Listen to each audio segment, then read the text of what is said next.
Ya pemirsa, masih bersama saya Sandra Pwi dalam dialog interaktif. Tentunya kita juga masih berlanjut dengan dialog yang tadi nih mengenai salah satu wewenang ini kan juga sebenarnya adalah memberikan pelatihan yang tadi Pak Charles ceritakan itu ya. Ada rencana ingin memberikan pelatihan bagi anak-anak muda yang mungkin belum tahu menyalurkan bakatnya ini. Sebenarnya kita punya wadah, dan wadah itu adalah ini. Nah, mungkin bisa dijelaskan sih lebih spesifik mengenai pelatihan itu, tempatnya di mana, dan kalau mau mendaftar tuh seperti apa, atau bebas-bebas saja, dan dimulainya tuh kapan? Iya, jadi kita kan dalam tahap konsolidasi nih. Kita sendiri rencana baru akan melakukan pelantikan kepengurusan Kowil ini di bulan September nanti. Kemudian setelah itu kita pasti masuk dengan agenda pembentukan program kerja. Nah, tapi memang dari saat sekarang ini kita sudah lakukan diskusi-diskusi dan sudah mengerucut. Macam tadi, yang pertama pasti kita ada sosialisasi tentang safety berkendara kan. Jadi kemudian dari peraturan lalu lintas itu yang paling utama. Kemudian menyangkut dengan pelatihan tadi ini kan di bawah kita ada asosiasi yang seperti tadi ada paguyuban. Nah, mereka ini ada di situ Jeep, Toyota, kemudian merek-merek mobil-mobil yang cukup sering kita gunakan, juga motor CB juga ada, kemudian Vespa juga ada. Pelatihan itu juga kita agendakan untuk melatih anak-anak perbengkelan misalnya. Jadi otomotifnya ini kita akan coba membangun kolaborasi dengan seperti tadi ada SMK, SMA, kemudian juga mereka ada yang punya bengkel, itu bisa pelatihan di sana. Berarti nanti berkunjung juga ke sekolah-sekolah? Pasti kita akan turun karena itu akan langsung kita face to face dengan para anak-anak kita di sekolah kan. Dan pasti saya yakin itu kan lebih tepat sasaran. Tepat sasaran, karena kita biasanya memang anak-anak SMA itu. Kita kan kenalkan kepada mereka motor balap itu seperti apa gitu, kenapa bunyinya, kenapa sih kok orang bicara motor balap itu istilahnya identik dengan knalpot racing, kenapa harus suaranya besar, kenapa sih racing nggak pakai istilahnya peredam suara gitu kan. Kenapa dong? Saya penasaran juga soalnya saya bukan dari background sih. Nanti sesi berikutnya ya. Sesi pelatihan nanti. Ya, kita akan lakukan sampai ke sana. Termasuk bela negara juga kita lakukan. Dan yang paling penting tadi adalah yang saya tangkap dari Pak Charles adalah tujuan utamanya adalah yang pertama ingin menertibkan dulu ya legalitas administrasi dari pembalap maupun klub-klub yang ada di Merauke. Iya benar, keanggotaan, atletnya, klubnya. Kalau itu sudah kita tertibkan maka kita bisa bicara lebih secara legal kan. Macam sekarang kan kita mau ngusul, saya mau pengurus ini tuh A, B, C, D. Kita mau bikin event A, B, C. Tapi ngapain kita bicara kalau secara keanggotaan kita tidak diakui oleh ini gitu. Klub kita juga tidak diakui gitu. Terus kita mau bikin klub banyak-banyak juga kalau tidak bisa ikut di ngapain kan. Jadi kita harus kembali melihat anggaran dasar rumah tangga dari sebuah organisasi, terutama khususnya IMI, baru setelah itu kita mulai berkembang. Jadi terarah ya. Dari awal dulu ya? Dari awal, dari dasar dulu, fondasi rumah kan, fondasinya kuat, kita kuat. Secara legal sudah kuat. Sudah bisa. Baru tahap berprestasi. Gitu. Di bidang balap. Iya, ini kita baru saja buktikan salah satu kru Merauke TV. Iya benar, kebetulan salah satu kru Merauke televisi juga yang berkecimpung di dunia balap motor ya, atlet balap motor sudah langsung mempraktekkan ya. Tadi kita sudah praktekkan cara membuat KTA secara online dan jadi hanya membutuhkan waktu tidak lebih dari 5 menit. Tidak lebih dari 5 menit dan sangat mudah sekali diakses. Jadi kita kembali ingatkan ke pemirsa yang ada di rumah, yang atlet balap motor maupun orang yang biasa yang ingin bergabung dengan ini bisa mendaftar melalui aplikasi ini online, betul ya? Bisa di-download dari App Store dan langsung bisa diakses dengan mudah. Bisa tinggal diklik aja, daftar, memakai nomor KTP dan langsung sudah. Kita juga ada kolaborasi dengan akun di media sosial, di Facebook dengan di IG ya, IG juga ada. IG juga ada di Merauke Otomotif. Itu juga kita gunakan untuk bisa men-sharing apa yang perlu kita sampaikan dari ini.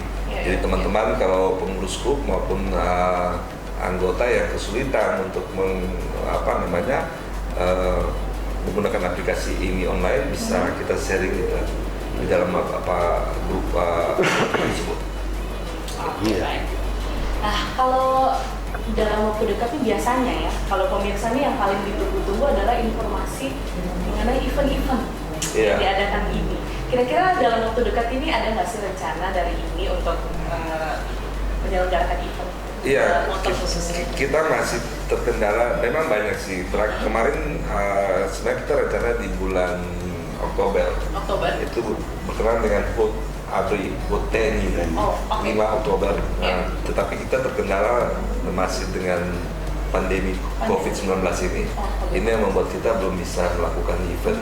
Makanya yang kita lakukan sekarang adalah kita membenahi tempat latihan, kemudian juga kita membenahi administrasi klub tadi, sehingga kalau dari pemerintah daerah, dari gugus tugas maupun dari mereka yang punya kewenangan untuk memberikan izin kegiatan keramaian, itu sudah bisa memberikan lampu hijau untuk kita, maka kita sudah siap untuk balap.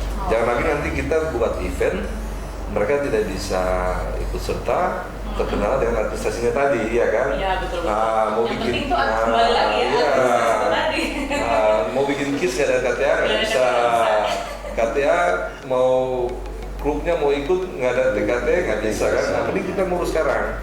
Jadi pas mungkin di tahun depan kita sudah bisa buat event, kita bisa lakukan itu.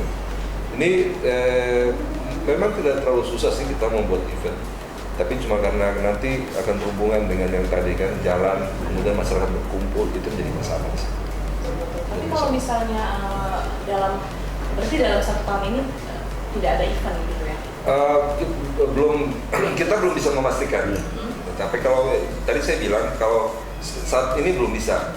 Tapi kalau dari otoritas menyampaikan kita bisa lakukan event, sudah bisa buat kegiatan, pasti kita lakukan. Soalnya kan pandemi COVID ini kan belum pasti apakah bisa habis tuntas, apakah bisa berkurang. Bahkan terakhir kan kita menambah nih kan. Iya, menambah 35 orang dan itu sangat memprihatinkan sekali. Tapi kalau memang nanti di kemudian hari akan ada event gitu dan tetap masih dalam kondisi pandemi, bagaimana dari ini menghadapi corona? Kayak tadi kita bisa lakukan pembinaan kepada atlet, misalnya dengan latihan-latihan bersama. Tetapi tidak disertai dengan adanya penonton misalnya. Kan yang kita khawatir ini kan penontonnya ini kan. Betul mengurangi. Ya, kalau kita buat di tempat terbuka, pasti kita mau larang model apapun mereka akan masuk ke dalam arena. Jadi mengurangi.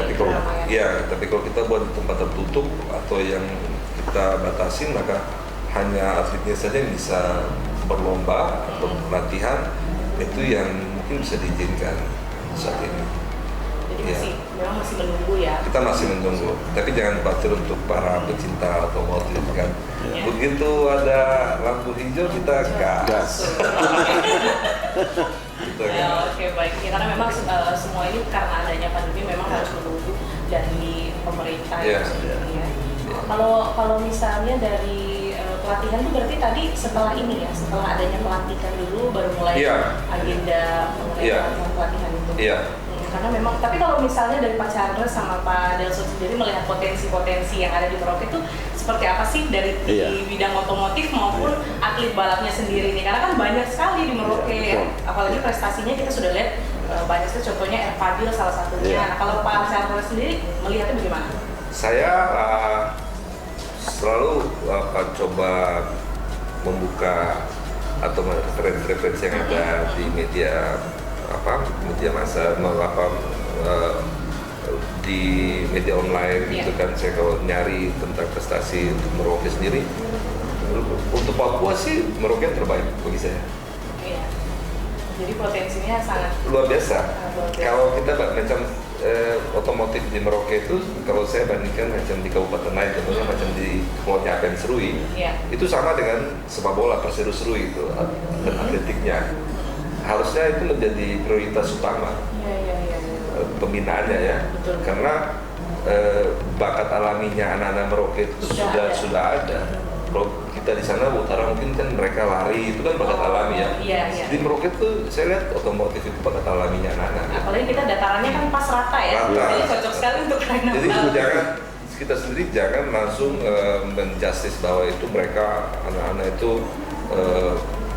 potensi nakal misalnya. Iya. Tidak, sebenarnya mereka punya potensi olahraga motor, balap motor yang potensial sekali. Betul. Nah itu yang harusnya kita ngambil positifnya, kita coba dengan pemerintah daerah, Ya. pemuda olahraga, kita ngerancang itu menjadi salah satu kebanggaan kita nanti ke depan gitu kan. Kan sudah terbukti nih kan, ada yang seperti tadi Mas Iya, Abra iya. bilang, Iya. atlet-atletnya udah ada yang sampai tingkat nasional kan. Iya, iya. Nah kemudian saya sempat mampir waktu itu ada latihan bersama motocross di Salok, Ya. itu luar biasa sekali. Saya senang sekali. Bung Delson Iya. bisa mendapat ya, apalagi orang Merauke Iya. asli. Kalau saya Tahu. melihatnya begini, memang di Merauke ini potensi untuk bermotor, otomotif, ya berpeluang sekali. Dalam hal ini kita punya banyak bibit-bibit pembalap. Nah, juga kita punya banyak ex pembalap. Iya. Ya, jadi bagaimana kita bisa melakukan pembinaan terhadap kita punya pembalap-pembalap ini, dan kita punya ex pembalap ini, kita bisa berdayakan mereka. Misalkan Sebagai pelatih. kita ya buat satu pelatihan, ya dilisensikan mereka, sehingga ada bukti bahwa memang kita ini peduli, ya tidak asal putus sampai di tengah saja pensiun udah dipakai, tapi ini salah satu perhatian dari IMI untuk mantan-mantan pembalap, sehingga mereka ketika nanti ada event mereka bisa ikut terlibat di dalam event itu, begitu Mbak. Oke, baik. Lalu begitu yang terakhir, Ya. saya akan memberikan kesempatan untuk Pak Charles dan Pak Delson untuk memberikan harapannya Ya. untuk IMI ke depan dan juga pesan-pesan ke masyarakat Merauke. Silakan dari Pak Charles dulu. Ya, IMI ini adalah suatu organisasi olahraga yang diatur oleh pemerintah pusat sampai dengan daerah, dan tentunya sebagai anggota IMI baik itu pengurus klub maupun atletnya ataupun teman-teman yang tergabung di dalam sebuah klub dan kegiatan lainnya yang berhubungan otomotif. Ini selayaknya kita bisa memakai organisasi ini sebagai salah satu wadah untuk membuat banyak hal. Misalnya saya tadi dari sisi meningkatkan prestasi pembalap sendiri, kemudian membuka area wisata yang baru untuk Kabupaten Merauke, tapi juga bisa memberikan pembinaan keselamatan berkendara kepada masyarakat umum. Ya. Kita juga tertib berlalu lintas. Jadi saya berharap pada semua teman-teman pencinta otomotif di Merauke, Ya. khususnya klub-klub yang ada, Ya. baik yang sudah ada kemarin maupun yang ingin membentuk baru, untuk kita sama-sama melegalkan klub kita dengan mendaftar ataupun memperpanjang tanda klub terdaftar kita atau TKT. Itu kita bisa proses, tidak memakan waktu lama, dan untuk sementara ini kita dari pengurus Korwil IMI Merauke akan mensubsidi biaya-biaya yang dibutuhkan. Itu kabar baiknya itu. Kalau baik Iya. itu. Jadi mari kita satukan pandangan kita, visi misi kita untuk otomotif yang terbaik di Merauke. Terima kasih. Baik, silakan Pak Delson. Iya. Sebagai warga Merauke, kita peduli terhadap daerah kita ini.